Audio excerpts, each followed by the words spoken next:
నిన్న మధ్యాహ్నం నాంపల్లిలోని బజాజ్ ఫర్నిచర్లో జరిగిన అగ్ని ప్రమాదంలో 5గురి మృతదేహాలను కూడా ఎన్డీఆర్ఎఫ్ రెస్క్యూ సిబ్బంది కూడా బయట వెలికి తీయడం జరిగింది. ఆ మృతదేహాలను కూడా ఉస్మానియా ఆసుపత్రికి కూడా తరలించడం జరిగింది. దీంట్లో మొత్తం ఇద్దరు చిన్నారులతో పాటు మరో ముగ్గురు కూడా ఈ ప్రమాదంలో చనిపోవడం జరిగింది. వారిలో ప్రణీత్ అనే ఇద్దరు చిన్నారులతో పాటు హబీబ్ మహమ్మద్ అట్లాగే బీబీ అనే ఒక మహిళ కూడా చనిపోవడం జరిగింది.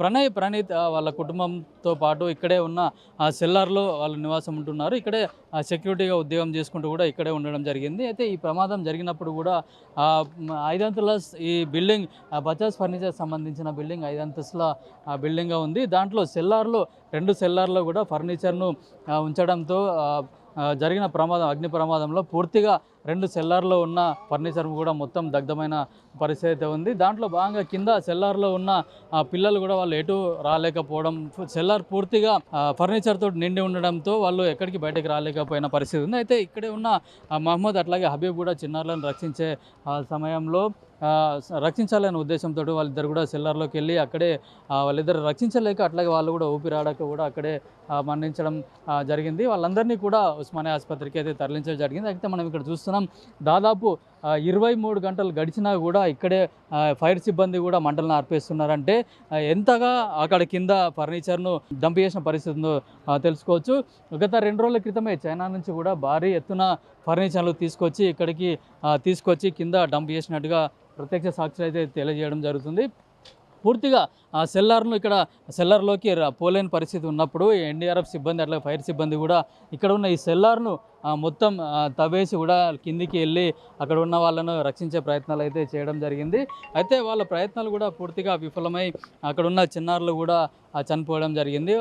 అయితే పూర్తిగా అంటే ఈ బిల్డింగ్ సంబంధించిన విషయానికి అయితే సెల్లార్లో కూడా ఇంత భారీ ఎత్తున ఫర్నిచర్ను డంప్ చేసి కమర్షియల్ యూజ్ చేస్తున్నప్పటికీ కూడా అధికారులు కూడా పట్టినట్టుగా వ్యవహరించడం పట్ల కూడా ఇక్కడున్న ప్రజలు కానీ నాయకులు కూడా తీవ్ర ఆగ్రహాన్ని అయితే వ్యక్తం చేస్తున్నాడు. కమర్షియల్ బిల్డింగ్లో కింద సెల్లార్లో కేవలం పార్కింగ్ కోసమే వినియోగించాల్సిన సెల్లార్లో కూడా పెద్ద ఎత్తున కమర్షియల్ యూసేజ్ చేసినా కూడా ఇప్పటికీ అధికారులు అటు జిహెచ్ఎంసీ అధికారులతో పాటు ఫైర్ సిబ్బంది కూడా ఎట్లాంటి యాక్షన్ తీసుకోకపోవడం, అధికారుల నిర్లక్ష్యంతో ఈ ప్రమాదం జరిగింది. 5గురు ప్రాణాలను బలిగొన్నాయని చెప్పేసి కూడా ఇక్కడ ఉన్న ప్రజలు కూడా తీవ్ర ఆగ్రహాన్ని అయితే వ్యక్తం చేయడం జరుగుతుంది. ఇప్పటికీ కూడా చూసుకున్నట్టయితే కింద సెల్లార్లో ఉన్న ఫర్నిచరు పూర్తిగా ఫోమ్తో తయారై ఉండడం, అది ఎక్కువగా మంటలు వ్యాపించడానికి ఆస్కారం ఉండడంతో ఆ మంటలు అదుపులోకి వచ్చినప్పటికీ కూడా ఇప్పటికీ కూడా లోపల నుంచి భారీ ఎత్తున అంటే వేడి ఎక్కువగా ఉండడంతో పూర్తి స్థాయిలో మంటలను ఆర్పేయడానికి కూడా ఇప్పటికి కూడా ఎన్డీఆర్ఎఫ్ సిబ్బంది అట్లాగే ఫైర్ సిబ్బంది కూడా వాళ్ళ ప్రయత్నాలు అయితే చేయడం జరుగుతుంది. పూర్తిగా అంటే అగ్ని ప్రమాదం సమయం 1:15 నిమిషాలకు జరిగిందని చెప్తున్నారు. దాంట్లో ఇక్కడ ఉన్న సిబ్బంది కూడా దగ్గరలో ఉన్న ఫైర్ సిబ్బందికి ఫోన్ చేయడంతో వాళ్ళకు 10 నిమిషాలలోనే ఇక్కడికి రావడం జరిగింది. అప్పటికే పూర్తి స్థాయిలో పెద్ద ఎత్తున కూడా మంటలు 5 అంతస్తుల బిల్డింగ్ కూడా వ్యాపించి పైన ఉన్న వాళ్ళు కూడా ఆత్మరక్షణ కోసం కూడా తొందరగా 5 అంతస్తుల బిల్డింగ్ నుంచి కూడా కిందికి తమ ప్రాణాలను కాపాడుకోవడానికి కిందికి రావడం జరిగింది. అయితే మనం చూసుకోవచ్చు ఇక్కడ షటర్లోంచి ఇక్కడ చూసుకున్నట్టయితే మొత్తం అట్టతో కూడిన ఫర్నిచర్ అట్లాగే ఫోమ్తో కూడా ఫర్నిచరు, సోఫాలు, చైర్లు తయారు చేస్తుండడంతో వాటి అన్నిటికీ తీవ్రత అంటే మంటలు వ్యాపించే గుణం ఎక్కువగా ఉండడంతో వేగంగా ఇక్కడ మంటలు వ్యాపించాయని కూడా చెప్తున్నారు. మనం చూసుకోవచ్చు ఇక్కడ గ్రౌండ్ ఫ్లోర్ నుంచి కూడా లోపలికి సెల్లార్లో ఉన్న వాళ్ళని రక్షించడానికి ఎన్డీఆర్ఎఫ్ సిబ్బంది ఇక్కడ ఒక పెద్ద హోల్ను కూడా చేసి ఆ మంటలను పైకి రాపించి కింద మంట తీవ్రతను తగ్గించడానికి, వేడి తీవ్రతను తగ్గించడానికి కూడా ప్రయత్నం చేసినట్టుగా మనకి ఇక్కడ తెలుస్తుంది. పూర్తిగా ఇక్కడున్న మొత్తం ఫర్నిచర్ కూడా పూర్తి స్థాయిలో దగ్ధమైపోయింది.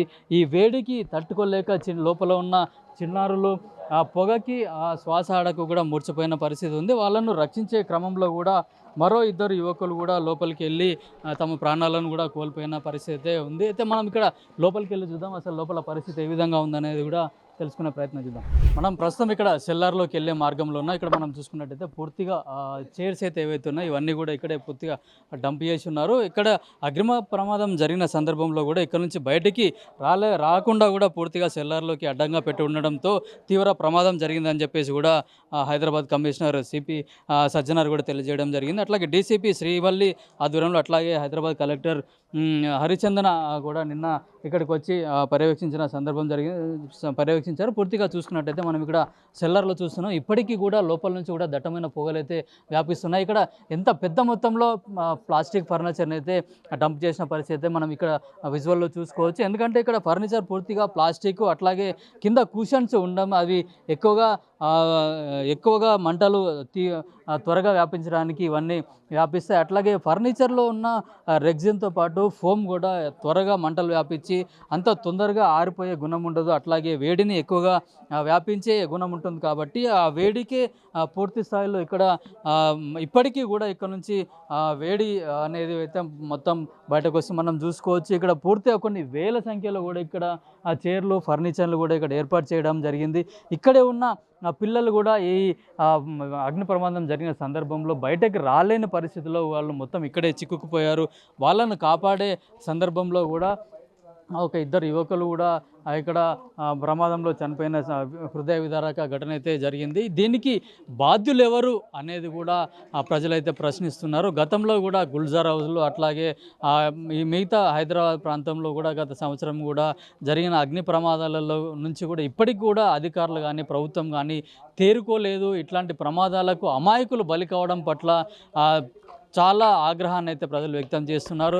వీళ్ళకు బాధ్యులు ఎవరు? ఇటు అధికారుల, ప్రభుత్వమా, లేదంటే ఇట్లా బిల్డింగ్ పర్మిషన్, కమర్షియల్ పర్మిషన్ తీసుకొని సెల్లార్లో అసలు బిజినెస్ చేయకూడని ప్రదేశంలో కూడా కొందరు అక్రమార్కులు, అట్లాగే వ్యాపారస్తులు అక్రమంగా ఇక్కడ బిజినెస్ చేస్తున్నప్పటికీ కూడా ఇటు అధికారులతో పాటు ఇట్లా ఇక్కడ ఉన్న షాప్ యజమానులు కూడా బాధ్యులుగా చెప్తున్నారు. పూర్తిగా అంటే ఇప్పటికైనా ప్రభుత్వం కానీ అధికారులు కానీ ఇట్లాంటి చిన్న చిన్న నిర్లక్ష్యాలకు పోకుండా ప్రజల ప్రాణాలను కాపాడాల్సిన బాధ్యత వాళ్ళపైన ఉందని చెప్తున్నారు. అట్లాగే ఎవరైతే ప్రమాదంలో చనిపోయిన వాళ్ళు ఉన్నారో వాళ్ళందరికీ కూడా ప్రభుత్వం తక్షణమే ఆదుకోవాలని చెప్తున్నారు. పొట్టకూటి కోసం ఇక్కడికి వచ్చి వాళ్ళ బతుకు తెరువు చూసుకుంటున్న సందర్భంలో ఇద్దరు పిల్లలు ప్రణీత్, అట్లాగే అఖిల్ 7 సంవత్సరాలు, ప్రణీత్ 11 సంవత్సరాలు ఎవరైతే ఉన్నారో వాళ్ళతో పాటు మహమ్మద్ ఇమ్తియాజ్ 27 సంవత్సరాలు, హబీబ్ 40 సంవత్సరాలు,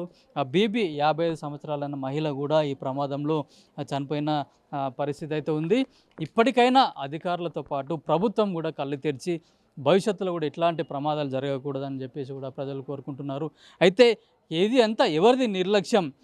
ఇటు అధికారులదా, అటు ప్రభుత్వానిదా, లేదంటే ఇక్కడ ఉన్న కమర్షియల్గా బిజినెస్ చేస్తూ కోట్ల సంపాదిస్తున్న బిజినెస్ మ్యాన్లదా, ఇక్కడ షాప్ యజమానులదా అని చూసుకున్నట్టయితే పూర్తిగా వీళ్ళందరి నిర్లక్ష్యం ఇక్కడ కనిపిస్తుంది.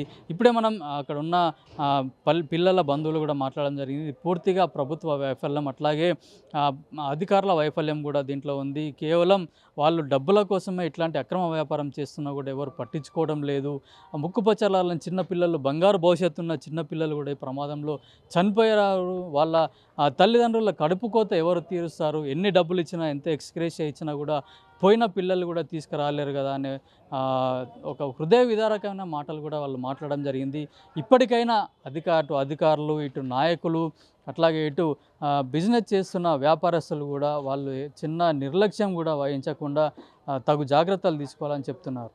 అట్లాగే బిల్డింగ్ పర్మిషన్ ఇచ్చేటప్పుడు కూడా జిహెచ్ఎంసీ యాక్ట్ ప్రకారం, అట్లాగే ఫైర్ యాక్ట్ ప్రకారం కూడా ఇంత పెద్ద కమర్షియల్ యాక్టివిటీ జరిగినప్పుడు కూడా ఫైర్ అంటే అగ్ని ప్రమాద నివారణ కూడా తగు జాగ్రత్తలు తీసుకోవాల్సిన అవసరం ఉంటుంది, తగు చర్యలు తీసుకోవాలి. అట్లాగే ఫైర్ యాక్సిడెంట్ జరిగినప్పుడు కూడా ఆటోమేటిక్ ఫైర్ సెన్సార్లను కూడా వాడి ఇక్కడ వాటిని కూడా ఏర్పాటు చేసుకోవాల్సిన అవసరం ఉన్నప్పటికీ కూడా ఇవన్నీ ఎట్లాంటి ఏర్పాట్లు చేసుకోకుండా పెద్ద కాంప్లెక్స్లు పెట్టి పార్కింగ్ స్థలంలో కూడా ఇట్లా బిజినెస్ చేస్తున్నారని వాళ్ళ పట్ల కూడా కఠినమైన చర్యలు తీసుకోవాలని చెప్పేసి కూడా ఇక్కడ ఉన్న ప్రజలైతే కోరుకుంటున్నారు. ప్రమాదం జరిగిన కేవలం 10 నిమిషాల్లో ఇక్కడికి బచ్చన్స్ ఫర్నిచర్ షాప్ చేరుకున్న అగ్నిమాపక సిబ్బంది 4 ఫైర్ ఇంజన్లతో మొదటగా మంటలు ఆర్పడానికి అయితే వాళ్ళు మొత్తం అగ్ని ప్రమాదాన్ని కంట్రోల్ చేయడానికి అయితే ప్రయత్నించడం జరిగింది. ఎక్కడికక్కడ అంటే అగ్ని ప్రమాదం ఇతర పక్కన ఉన్న బిల్డింగ్లకు కూడా వ్యాపించకుండా ఉండడానికి సిబ్బంది తీవ్ర స్థాయిలో ప్రయత్నించి ఆ మంటలను అదుపు చేసినప్పటికీ కూడా అక్కడ ఉన్న వేడిని మాత్రం వీళ్ళు కంట్రోల్ చేయలేకపోయారు.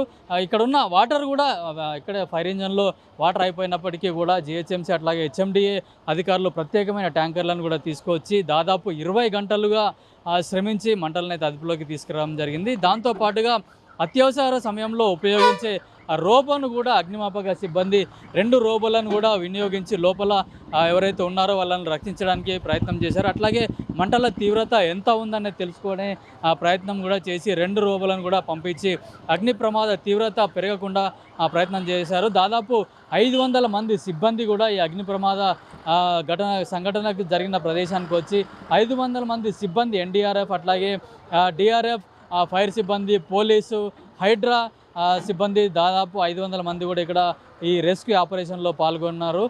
వాళ్ళందరినీ కూడా ఇక్కడ మంటలు చిక్కుకున్న 5గురిని కాపాడే ప్రయత్నం చేసినప్పటికీ కూడా వాళ్ళ ప్రయత్నాలు విఫలమై వాళ్ళ 5గురు కూడా ప్రాణాలు కోల్పోయిన పరిస్థితి అయితే మనకు తెలుస్తుంది. అయితే భవిష్యత్తులో కూడా ఇట్లాంటి అగ్ని ప్రమాదాలు జరగకుండా ఉండాలని చెప్పేసి కూడా ఇక్కడ ఉన్న అందరూ కోరుకుంటున్నారు. మనం ఇక్కడ చూస్తున్నాం, ఇది ఫైర్ సిబ్బంది వాడే రోబో.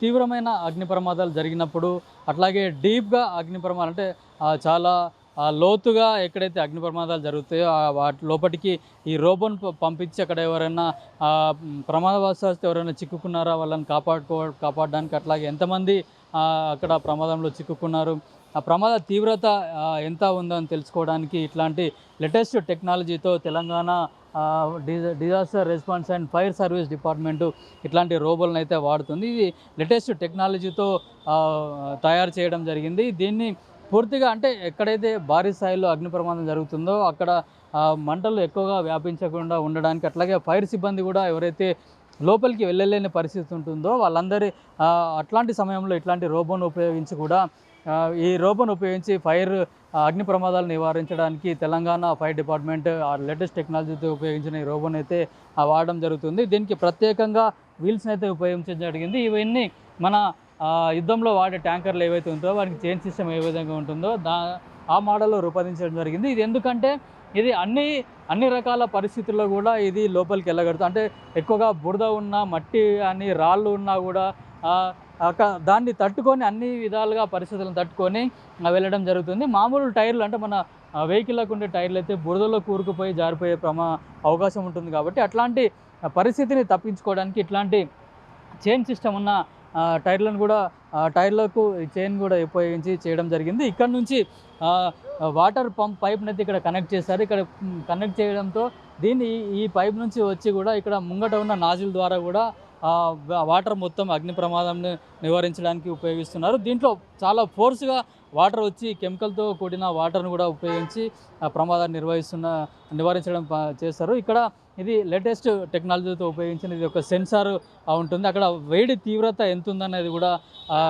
హీట్ టెంపరేచర్ని కూడా దీని ద్వారా తెలుసుకుంటున్నారు. అట్లాగే ఇక్కడ ఇది ఆ కెమెరా ఏదైతే కింద కెమెరాను అమర్చడం జరిగింది. వీళ్ళు ఈ కెమెరా ద్వారానే ఈ రోబోను కూడా రిమోట్ సిస్టమ్ ద్వారా ఆపరేట్ చేసి లోపల ఎట్లాంటి పరిస్థితి ఉంది, ఏ మెటీరియల్ ఉంది, ఎంత అగ్ని ప్రమాద తీవ్రత ఉంది, అక్కడ ఇంకెవరైనా చిక్కుకున్నారా, లోపలికి వెళ్ళే దారి ఉందా లేదా అనేది అంటే ఒక మన కంటి చూపులాగా ఈ కెమెరా అయితే ఉపయోగపడుతుంది. దీని ద్వారానే మొత్తం పరిస్థితిని అయితే అవగాహన చేసుకొని ఎట్లాంటి రెస్క్యూ చేయాలనేసి ఇక్కడ బయట ఉన్న ఫైర్ సిబ్బంది కూడా ప్లాన్ చేసే అవకాశం ఉంటుంది. అట్లాగే వీటికి 2 సైడ్లో కూడా ఎల్ఈడితో కూడిన చాలా పవర్ఫుల్ లైట్లను కూడా ఏర్పాటు చేయడం జరిగింది. ఎందుకంటే లోపల మొత్తం పొగ కమ్ముకొని ఉండడంతో పొగ కనపడడానికి కూడా వీలుగా ఉండాలి. దాంతోపాటుగా ఇక్కడ కెమెరాకు కూడా లైటింగ్తో కెమెరా ద్వారా లోపల ఏం జరుగుతుందో తెలుసుకోవడానికి కూడా చాలా పవర్ఫుల్తో కూడిన లైట్లను కూడా ఎల్ఈడి లైట్లను కూడా ఏర్పాటు చేసి లోపల ఉన్న పరిస్థితులను అయితే అవగాహన చేసుకోవడానికి ఇట్లాంటి లేటెస్ట్ టెక్నాలజీతో కూడిన రోబోలను కూడా ఫైర్ సిబ్బంది ఉపయోగిస్తున్నవి. ప్రతి అంటే మెయిన్ ఏవైతే ఫైర్ స్టేషన్లు ఉన్నాయో వాటన్నిటిని ద్వారా వాటన్నిటి ఫైర్ స్టేషన్లలో కూడా ఈ రోబోలను అయితే ఉపయోగిస్తున్నారు. ఇక్కడ మనం చూసుకోవచ్చు, ఇది మొత్తం రిమోట్ సిస్టమ్తో కనిపిస్తుంది. మనకు అక్కడ కెమెరాతోటి కనిపించింది కూడా ఇక్కడ ఈ డిస్ప్లేలో కూడా మనం చూసుకోవచ్చు. మన కెమెరామెన్ కూడా చూపించడం జరుగుతుంది. ఆ డిస్ప్లేలో ఏ విధంగా అవుతుందో రోబోను కూడా ఇక్కడ ఆపరేట్ చేస్తున్నారు. కొంచెం ఇది ఏ విధంగా మూవ్ అవుతుంది అనేది కూడా మనం తెలుసుకోవచ్చు. ఇదే విధంగా మూవ్ అవుతూ ఎక్కడైతే అగ్ని ప్రమాదాలు జరుగుతాయో వాటికి దాంట్లోకి ఈ విధంగానే ఇక్కడ రిమోట్ కంట్రోల్ సిస్టమ్తో అయితే ఆపరేట్ ఏవైతే చేస్తున్నారో ఆ విధంగా చేసుకోవచ్చు. మనకి ఎటు అంటే అటు వీలుగా అటు ఇటు తిప్పుకునే వీలుగా కూడా ఇక్కడ ఆపరేటింగ్ సిస్టమ్ ఉంటుంది. దాంతోనే ఇక్కడ ఉన్న ఫైర్ అంటే ఎక్కడ ఏ పరిస్థితుల్లో ఎంత టెంపరేచర్ ఉంది తెలుసుకునడంతో పాటుగా అట్లాగే నీటిని కూడా ఎంత ప్రెషర్ తోటి ఎంత దూరం కూడా వెదజల్లాలి, నీటిని పంపించాలనే కంట్రోల్ కూడా పూర్తిగా ఇక్కడే ఉంటుంది. దాంతోటే ఇప్పుడు కూడా మనం చూసుకోవచ్చు ఈ రోబోను కూడా వాళ్ళు ఇక్కడ అగ్ని ప్రమాదం నాంపల్లిలో జరిగిన అగ్ని ప్రమాదానికి సంబంధించిన దాంట్లో పూర్తిగా రెస్క్యూ ఆపరేషన్ కంప్లీట్ అయిన తర్వాత దీన్ని ఒక ప్రత్యేకమైన వాహనంలో కూడా తరలిస్తున్నారు. ఈ మొత్తం రిమోట్ కంట్రోల్తో ఆపరేట్ చేయడం జరుగుతుంది. ఇక్కడ ఎవరు కూడా మనుషులు కూడా రోబోతో కాకుండా బయట ఉండే లోపల ఉన్న పరిస్థితులు కూడా అవగాహన చేసుకోవడానికి ఈ రోబో అయితే చాలా ఉపయోగపడుతుందని చెప్పేసి కూడా ఫైర్ సిబ్బంది కూడా తెలియజేస్తున్నారు.